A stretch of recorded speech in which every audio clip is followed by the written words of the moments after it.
प्रेरित चरित्र अध्याय 9। साउल का बुलावा। साउल पर अब भी प्रभु के शिष्यों को धमकाने तथा मार डालने का धुन सवार था।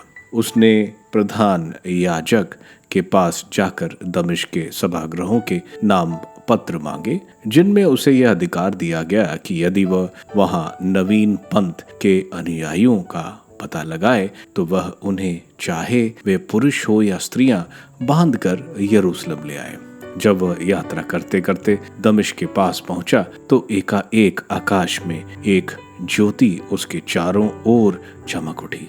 वह भूमि पर गिर पड़ा और उसे एक वाणी यह कहते हुए सुनाई दी, साउल साउल, तुम मुझ पर क्यों अत्याचार करते हो? उसने कहा, प्रभु आप कौन हैं? उत्तर मिला, मैं ईसा हूँ जिस पर तुम अत्याचार करते हो। उठो और शहर जाओ, तुम्हें जो करना है वह तुम्हें बताया जाएगा। उसके साथ यात्रा करने वाले दंग रह गए। वे वाणी तो सुन रहे थे किंतु किसी को नहीं देख पा रहे थे। साउल भूमि से उठा किंतु आंखें खोलने पर वह कुछ नहीं देख सका, इसलिए वे हाथ पकड़कर उसे दमिश्क ले चले। वह 3 दिनों तक अंधा बना रहा और वह ना तो खाता था और ना पीता था। दमिश्क में अननियास नामक शिष्य रहता था। प्रभु ने उसे दर्शन देकर कहा, अननियास। उसने उत्तर दिया, प्रभु प्रस्तुत हूँ। प्रभु ने उससे कहा, तुरंत सीधी नामक गली जाओ और यूदस के घर में साउल तरासी का पता लगाओ।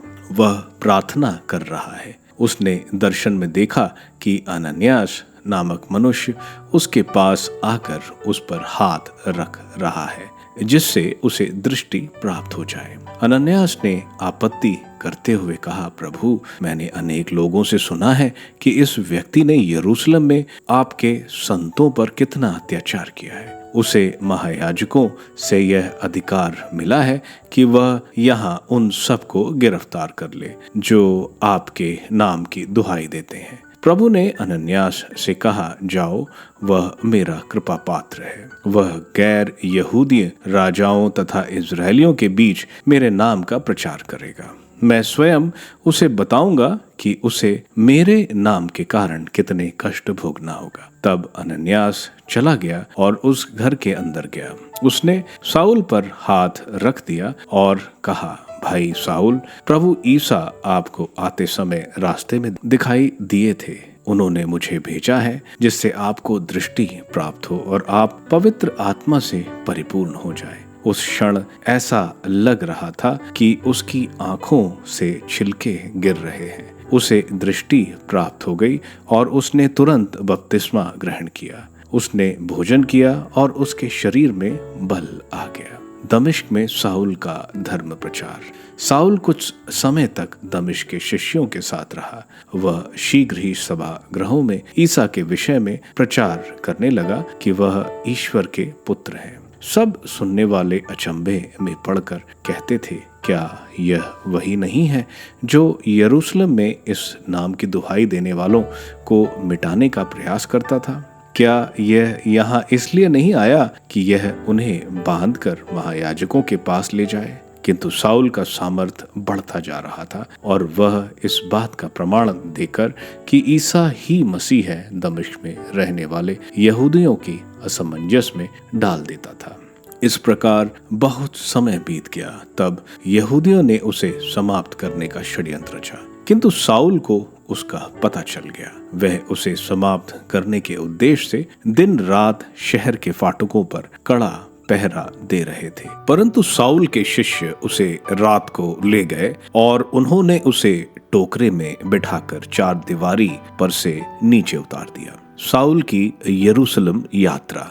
जब साउल यरूशलेम पहुंचा तो वह शिष्यों के समुदाय में सम्मिलित हो जाने की कोशिश करता रहा, किंतु वे सब उससे डरते थे, क्योंकि उन्हें विश्वास नहीं हो रहा था कि वह सचमुच ईसा का शिष्य बन गया है। तब बारनबास ने उसे प्रेरितों के पास ले जाकर उन्हें बताया कि साउल ने मार्ग में प्रभु के दर्शन किए थे और प्रभु ने उससे बात की थी, और यह भी बताया कि साउल ने दमिश्क में निर्भीकता से ईसा के नाम का प्रचार किया था। इसके बाद साउल यरूशलेम में प्रेरितों के साथ आता जाता रहा और निर्भीकता से ईसा के नाम का प्रचार करता रहा। वह यूनानी भाषा यहूदियों से बातचीत और बहस किया करता था, किंतु वे लोग उसे मार डालना चाहते थे। जब भाइयों को इसका पता चला तो उन्होंने साउल को कैसरिया ले जाकर तारसुस भेजा। कलीसिया का शांतिपूर्ण विकास। उस समय समस्त यहूदिया, गलीलिया तथा समरिया में कलीसिया को शांति मिली। उसका विकास होता जा रहा था और वह प्रभु पर श्रद्धा रखती हुई और पवित्र आत्मा की सांत्वना द्वारा बल प्राप्त करती हुई बराबर बढ़ती जाती थी। लिड्डा में पेत्रुस का चमत्कार। पेत्रुस चारों ओर दौरा करते हुए किसी दिन लिड्डा में रहने वाली ईश्वर की प्रजा के यहाँ भी पहुंचा।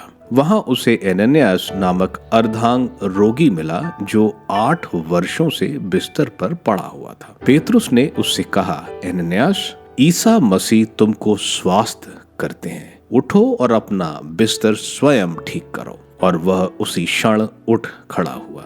लिड्डा और सरोन के सब निवासियों ने उसे देखा और वे प्रभु की ओर अभिमुख हो गए। योपे में तबीता को जीवन दान। योपे में तबीता नामक शिष्या रहती थी। तबीता का यूनानी अनुवाद दोरकास अर्थात हिरणी है। वह बहुत अधिक परोपकारी और दानी थी। उन्हीं दिनों वह बीमार पड़ी और चल बसी। लोगों ने उसे नहलाकर अटारी पर लिटा दिया। लुड्डा योपे से दूर नहीं है और शिष्यों ने सुना था कि पेत्रुस वहां है, इसलिए उन्होंने 2 आदमियों को भेजकर उससे यह अनुरोध किया कि आप तुरंत हमारे यहाँ आइए। पेत्रुस उसी समय उनके साथ चल दिया। जब वह योपे पहुंचा तो लोग उसे उस अटारी पर ले गए। वहां सब विधवाएं रोती हुई उसके चारों ओर आ खड़ी हुई और वह कुर्ते और कपड़े दिखाने लगी जिन्हें दोरकास ने उनके साथ रहते समय बनाया था। पेत्रुस ने सबको बाहर किया और घुटने टेक कर प्रार्थना की। इसके बाद वह शव की ओर मुड़ कर बोला, तबीता उठो। उसने आंखें खोल दी और पेत्रुस को देखकर वह उठ बैठी। पेत्रुस ने हाथ बढ़ाकर उसे उठाया और विश्वासियों तथा विधवाओं को बुलाकर उसे जीता जागता उसके सामने उपस्थित कर दिया। यह बात योपे में फैल गई और बहुत से लोगों ने प्रभु में विश्वास किया। पेत्रुस कुछ दिनों तक योपे में सिमोन नामक चर्मकार के यहाँ रहा।